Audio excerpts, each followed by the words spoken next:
O, dyan na lang. Okay na yan. Okay, good afternoon. Dismiss po itong complaint? Well, possibly, yeah. It's better for me if it's dismissed. But regarding if it ever reaches court, then we already have prepared our legal defense. Are you confident? Are you confident? Well, it really depends on the justice system. The problem with law itself and the way these cases go is that there's no actual... You cannot say for certain what result there would be, since you do not know the mind of the judges or the prosecutors or everything.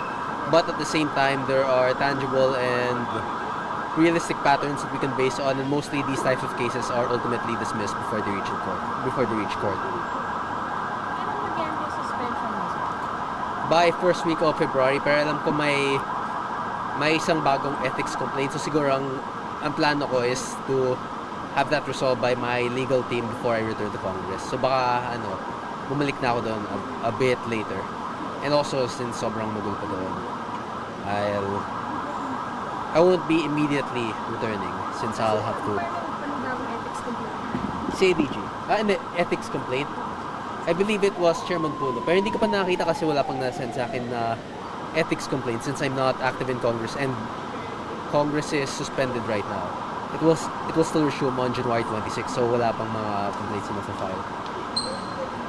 Sir, hindi ba ito nakaka-apekto sa inyong leadership sa pagsaservisyo sa constituents nyo? Kasi syempre, imbis na dapat nasa house kayo, suspended kayo dito sa mga ethics complaints.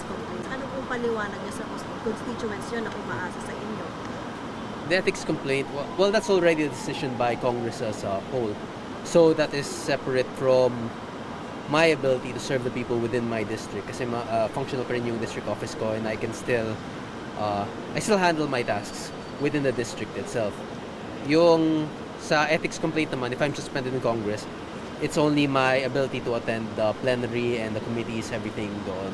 So you believe, sir, hindi yan nakaka-apekto dun sa pagbibigay servisyo sa inyong constituents? Well, it affects it negatively, but then at the same time, if you're to allow such ethics complaint to change the way that you criticize things that you see within the government, then you're already being complicit by being silent and not speaking out against the corruption that you see. Pero pinagkakaabalahan nyo yung suspended kayo? Wala, mga meow-meow lang. Mga pusa, I still take care of my cats, my pets, and then recently we had a Christmas break. I mostly do sports. Wala masyadong mostly chill lang ngayon. Since sir, walang anything related sa pagsaservisyo. Chill ka lang muna dahil suspended. Well, I still attend yung mga local events. Actually, mas madaming time na nga ako ngayon para makapag-attend ng mga local events. I still have regular meetings with practically anyone who wants to meet me. Actually, most from private sector or other politicians. And yun lang, mostly walang masyado. I've recently competed in PECAF with a 3-1 record. PECAF Arnis in Tagaytay, Luzon qualifiers. So mostly sports, leisure. I'm enjoying the free time given to me by my suspension. But when you go back, may babaguhin ka pa sa style mo? Well, that remains... Be more careful, sir. Kasi syempre ilang complaint na dahil sa'yo.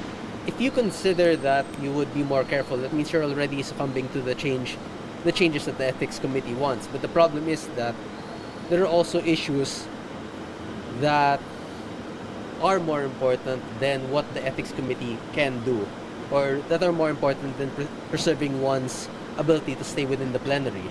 And it's these types of issues that I have to consider. Do I stay silent and not have any more ethics complaint, or do I still continue my style in calling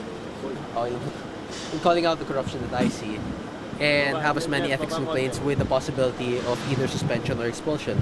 Hence, those things that I have to consider and balance before I make a change in any of my stances.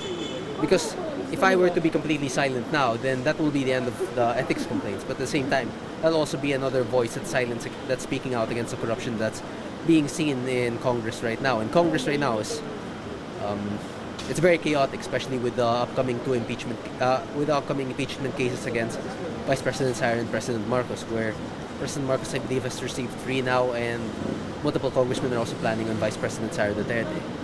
So it's a very chaotic situation, and it just really depends on what the situation will be next month. Thank you. Okay na lahat? Thank Good, you. thank you. Sir, thank you, ah.